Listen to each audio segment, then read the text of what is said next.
감사는 사실은 우리에게 쉬운 일이 아닙니다. 그죠? 왜냐하면 감사라고 하는 단어를 떠올리게 되면 우리는 먼저 우리 상황을 살피기 때문에 그렇습니다. 내가 요즘 이렇게 아픈데, 내게 요즘 이렇게 힘든 일이 다가와 있는데, 또 내게 벌어진 상황과 조건들은 이러한데 나에게 감사를 말씀하시는 것은 너무나 어렵고 힘든 일이 되는 것이죠, 우리에게. 그래서 오늘은 여러분과 함께 우리가 하나님 앞에 감사의 조건들을 찾아갈 때 하나님의 구원하심에 대한 이야기를 조금 나누고, 하나님이 우리를 구원하셨다는 얘기가 어떤 이야기인지를 여러분에게 전해드리는 시간 갖고자 합니다. 여러분, 무엇보다 하나님이 우리를 구원하신 것에 있어서 제일 중요한 게 뭐냐면 구원의 두 가지 이동 중에 앞에 것입니다. 뭐의 이동이라 그랬죠? 신분의 이동이에요. 이제 애굽에 살던 이스라엘 백성들을 하나님께서 건져내셔서 홍해를 지나게 하신 그 순간부터 이스라엘 백성들은 신분이 바뀌었다는 거예요.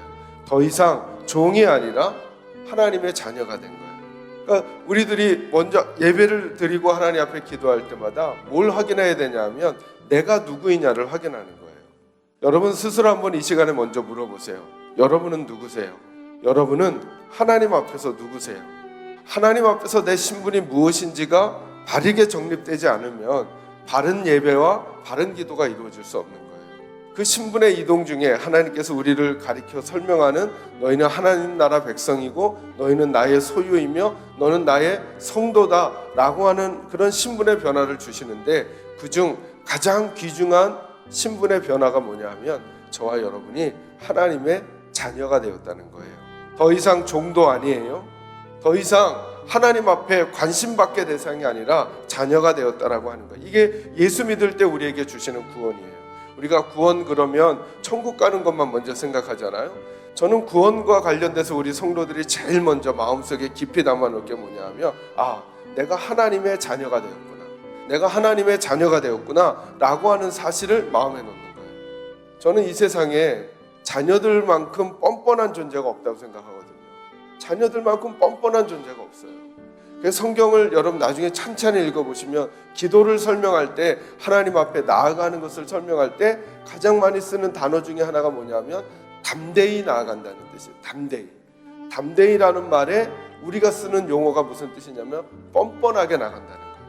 내게는 자격과 조건이 없는데 또 얼굴 들고 나가는 거예요. 또 이게 뻔뻔한 거죠. 저와 여러분은 하나님 앞에 뻔뻔하게 나가는 거예요. 내가 하나님 앞에 기도할 자격이 안 돼요. 이렇게 목사 일을 하면서, 이렇게 직분 감당하면서, 이렇게 인생 살면서 우리가 하나님께 뭘 해달라고 할 수 있겠어요? 그렇게 살고서는 나한테 요구할 수 있겠느냐라고 하나님께서 만약에 한마디만 해도 입이 콱 닫힐 텐데 무슨 근거로 하나님 앞에 우리가 또 기도하고 예배할 수 있겠냐고요. 그런데 이것은 하나님이 우리에게 주신 신분의 변화 때문에 가능한 거예요. 우리가 하나님의 자녀가 된 거죠. 여러분, 하나님이 여러분을 버리신 것 같은 생각이 들 때가 있습니까?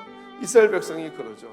지금 뒤에서 애굽의 군대가 쫓아오니까 그 상황 때문에 하나님이 날 버리시는 건 아닌가, 괜히 하나님 따라온 거 아닌가 라고 하는 불안함에 떨고 있잖아요. 그래도 하나님이 그 백성을 버리지 않아요. 또 끌고 가고 또 끌고 가죠.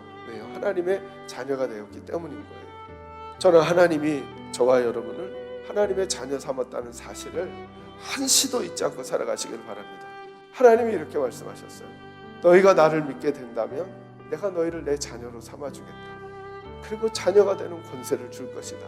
그리고 너희가 내게 구하기만 한다면 어떤 일이든 내가 너희들의 기도를 들어 너희에게 가장 적합하고 아름다운 것으로 줄 거다. 이렇게 말씀하시거든요. 그래서 여기에 우리의 믿음이 필요한 거예요.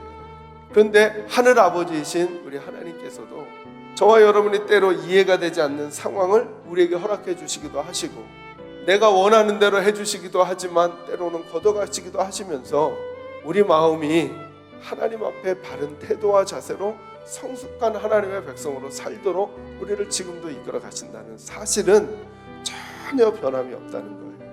그래서 저는 감사의 주를 준비하는 이 감사 주간에 그 하나님의 구원하심이 우리를 하나님의 자녀 삼으신 은혜구나, 그리고 오늘도 하나님 앞에 믿음으로 간구하고 하나님 앞에 기도하면서 하나님께로부터 받을 힘과 위로와 평안을 얻으시고 여러분, 우리가 또 살아갈 삶이 녹록지 않겠죠? 뒤에선 애굽의 군사가 쫓아오고 내 삶 앞에는 홍해와도 같은 바다가 있을 수 있겠죠.